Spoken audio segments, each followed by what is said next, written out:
নমস্কাৰ মই ঐশ্বৰ্য এই মুহূৰ্তত আপোনালোকৰ বাবে এটা অতিকে দুখৰ খবৰ লৈ আহিছো। নৱবৰ্ষৰ আৰম্ভণিতেই এটা ভয়ংকৰ পথ দুৰ্ঘটনাই জোকাৰি গৈছে সমগ্ৰ ৰাজ্য। এজন দুজন নহয় 12জনকৈ লোকৰ মৃত্যু হৈছে এই ভয়ংকৰ পথ দুৰ্ঘটনাত আৰু প্ৰায় 30জনকৈ লোকক সংকটজনক অৱস্থাত ভৰ্তি কৰা হৈছে চিকিৎসালয়ত। আৰু এই ভয়ংকৰ পথ দুৰ্ঘটনা সংঘটিত হৈছে দেৰগাঁৱৰ বালিজানত।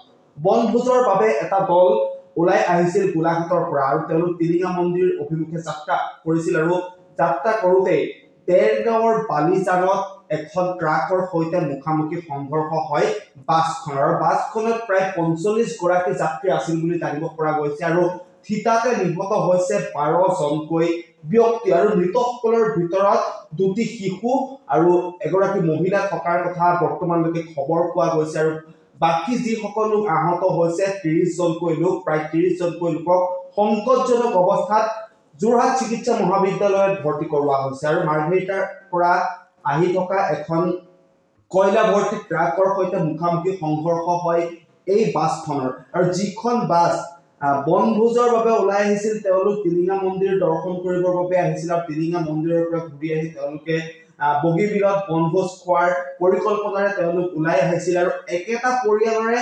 3জনকৈ লোকৰো মৃত্যু হৈছে।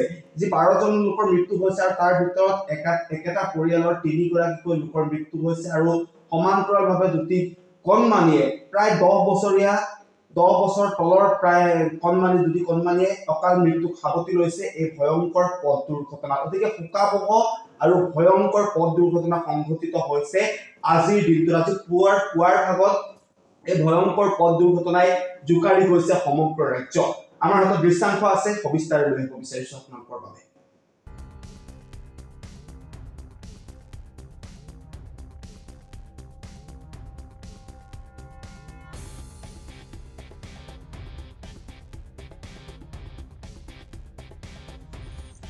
আমি জনাইছো যে দেৰগাঁৱৰ বালিজানত সংঘটিত হৈছে এটা ভয়ংকৰ পথ দুৰ্ঘটনা আৰু বনভোজ খাবলৈ যোৱা এখন বাছ দুৰ্ঘটনাগ্ৰস্ত হৈছে আৰু জানিব পৰা মতে গোলাঘাট আঠখেলীয়া ভৰলুৱা গাঁৱৰ পৰা তিনিচুকীয়া টিলিঙা মন্দিৰলৈ বনভোজ খাবলৈ আহিছিল প্ৰায় 45জনীয়া এটা দল আৰু মাৰ্ঘেৰিটাৰ পৰা আহি থকা কয়লা ভৰ্তি AS01 PC 0648 নম্বৰৰ এখন ট্ৰাকৰ সৈতে মুখামুখি সংঘৰ্ষ হয় বনভোজ খাবলৈ যোৱা AS02 AC 5383 নম্বৰ বাছখন আৰু বৰ্তমানলৈকে 12জনতকৈ অধিক লোকৰ মৃত্যু হোৱাৰ খবৰ আহি পৰিছে আৰু ইয়াৰ ভিতৰত দুটি কণমানি আছে বুলি জানিব পৰা গৈছে, এগৰাকী মহিলা আছে বুলি জানিব পৰা গৈছে আৰু আজি পুৱাৰ ভাগতেই এই ভয়ংকৰ পথ দুৰ্ঘটনাই এতিয়া জোকাৰি গৈছে সমগ্ৰ ৰাজ্য। আপোনালোকে দৃশ্যাংশ দেখিছে কি ধৰণে এখন বাছ আৰু এখন ট্ৰাকৰ মাজত মুখামুখি সংঘৰ্ষ হয় আৰু বাছখন সম্পূৰ্ণৰূপে ক্ষতিগ্ৰস্ত হৈ পৰে আৰু ট্ৰাকখন দূৰৈত ছিটিকি পৰে আৰু এই ভয়ংকৰ পথ দুৰ্ঘটনাত থিতাতে প্ৰাণ হেৰুৱাইছে বৰ্তমানলৈকে মৃতকৰ সংখ্যা 12গৰাকী বুলি জানিব পৰা গৈছে আৰু আহত প্ৰায় 30গৰাকীকৈ লোকক সংকটজনক অৱস্থাত যোৰহাট চিকিৎসা মহাবিদ্যালয়লৈ প্ৰেৰণ কৰিছে বুলি জানিব পৰা গৈছে। আৰু আজি পুৱাৰ ভাগত সংঘটিত হোৱা ভয়ংকৰ পথ দুৰ্ঘটনা নৱবৰ্ষৰ আৰম্ভণিতেই এই ভয়ংকৰ যি পথ দুৰ্ঘটনা এই পথ দুৰ্ঘটনা এতিয়া জোকাৰি গৈছে সমগ্ৰ অঞ্চল। গোলাঘাটৰ পৰা তেওঁলোক আহিছিল টিলিঙা মন্দিৰলৈ যাত্ৰা কৰিছিল আৰু টিলিঙা মন্দিৰৰ পৰা উভতি আহোঁতে তেওঁলোকে বগীবিল দলঙৰ তলত তেওঁলোকে বনভোজ খোৱাৰ পৰিকল্পনা কৰি আহিছিল। একেটি পৰিয়ালৰ 3গৰাকীকৈ লোকৰ মৃত্যু হৈছে এই ভয়ংকৰ পথ দুৰ্ঘটনাত আৰু লগতে দুটি কণমানি এগৰাকী মহিলা মুঠ বৰ্তমানলৈকে 12গৰাকীকৈ লোকৰ মৃত্যু হোৱাৰ খবৰ আহি পৰিছে আৰু মৃত্যুৰ সৈতে যুঁজি আছে প্ৰায় 30জনকৈ লোকে। চিকিৎসালয়ৰ বিচনাত ইতিমধ্যে চিকিৎসা অব্যাহত ৰাখিছে হাস্পতাল কৰ্তৃপক্ষ। ইতিমধ্যে বিভিন্ন ধৰণৰ যিসমূহ সা সুবিধা দিব লাগে ৰোগীসকলৰ বাবে তেওঁলোকক সকলো সুবিধা প্ৰদান কৰিছে আৰু যোৰহাট চিকিৎসা মহাবিদ্যালয়ত মৃত্যুৰ সৈতে যুঁজি আছে প্ৰায় 30গৰাকীকৈ লোকে। আৰু ঘটনাস্থলীত ইতিমধ্যে আৰক্ষী উপস্থিত হৈছে, তদন্ত প্ৰক্ৰিয়া আৰম্ভ কৰিছে আৰু বাছখন সম্পূৰ্ণৰূপে ক্ষতিগ্ৰস্ত হৈ পৰিছে আৰু 12গৰাকীকৈ লোকৰ মৃতদেহ দেৰগাঁৱত ৰখা হৈছে আৰু বাকী 30গৰাকীকৈ যিসকল আঘাতপ্ৰাপ্ত হৈছে তেওঁলোকক ভৰ্তি কৰোৱা হৈছে যোৰহাট চিকিৎসা মহাবিদ্যালয়ত আৰু যোৰহাট চিকিৎসা মহাবিদ্যালয়ত পূৰ্ণগতিত চিকিৎসা চলাই থকা হৈছে প্ৰায় 30গৰাকীকৈ ব্যক্তি। আৰু নৱবৰ্ষৰ আৰম্ভণিতেই এই ভয়ংকৰ পথ দুৰ্ঘটনাই এতিয়া শোকৰ ছাঁ পেলাইছে সমগ্ৰ ৰাজ্যতে।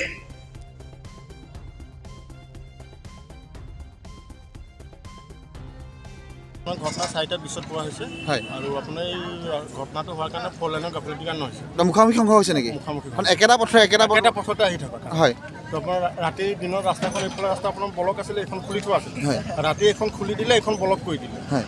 তো আপোনাৰ ড্ৰাইভাৰৰ মানে ভুল বুজাবুজি মই কাৰণে ঘটনা তাৰমানে ফ'ৰ লেন হয় ৰাস্তাখন এক্সিডেণ্ট হৈছে। আপুনি গম পাওক কিমান মানুহ কি হৈছে কিবা গম পাইছে আপুনি তেতিয়া মানুহ কিমান আছিলে সেইটো গম নাপাওঁ, কিন্তু এতিয়া ডেড বডি 11টামান ওলোৱা হৈছে আৰু। কিমান দিয়া হৈছে অঁ, কিছুমান ধেমাজি মেডিকেল নিয়া হৈছে, কিছুমান যোৰহাট মেডিকেল পঠোৱা হৈছে। যোৰহাট এটা ভয়ংকৰ ঘটনা। আৰু আপোনাৰ তাৰ তাতো এতিয়া মানুহ উলিয়াই থকা হৈছে। তাৰ আকৌ তাত এটা ডেড বডি পৰিছে। কমাৰবন্ধা বচাবলৈ পাৰিছিলোঁ হ'লে তিনিচুকীয়া যাবলৈ। হয়। তাৰপৰা তিনিচুকীয়াকৈ আমাৰ এই বালিজানতে আমাৰ দেৰগাঁও বালিজানতে আমাৰ এই ঘটনাটো হ'ল। হয়। আৰু মুখামুখি হৈ হ'ল কেনেকৈ হ'ল গম পাইছে নেকি কিবা? সেইটো মুখামুখি বুলিয়ে আমি ইয়াত দেখা মেলি মুখামুখি হৈছে। মই আপোনাৰ এই পিছত আছিলোঁ হ'লে মুঠ কিমানজনমান আছিলে? আমাৰ 45জনমান মানুহ আছিলোঁ হ'লে। তাৰ এতিয়া কিমানজন মৃত্যু হৈছে গম পায় নেকি? এতিয়া আমাৰ ধৰি লওক 12জনমান মানুহ মৃত্যু হ'ল, 12জন 15জনমান। আৰু উলিয়াইছে এতিয়া কিমান কি হৈছে ধৰিব পৰা নাই। আপুনি কিমানজনমান সুস্থ হৈ ওলাইছে কিবা গম পাইছে নেকি কিবা? সেইজনে আমি এতিয়া গম পোৱা নাই। আপুনি মাত্ৰ তাৰ পৰা উদ্ধাৰ হৈছে? উদ্ধাৰ হৈছোঁ। কোন জেগাৰ পৰা আহিছিলে? আমি এই কমাৰবন্ধা বচাবলৈ পাৰিছিলোঁ। কোন যাবলৈ ওলাইছিলে? তিনিচুকীয়া টিলিঙামুড়ি আৰু বগীবিল যাবলৈ লাগিছিলে।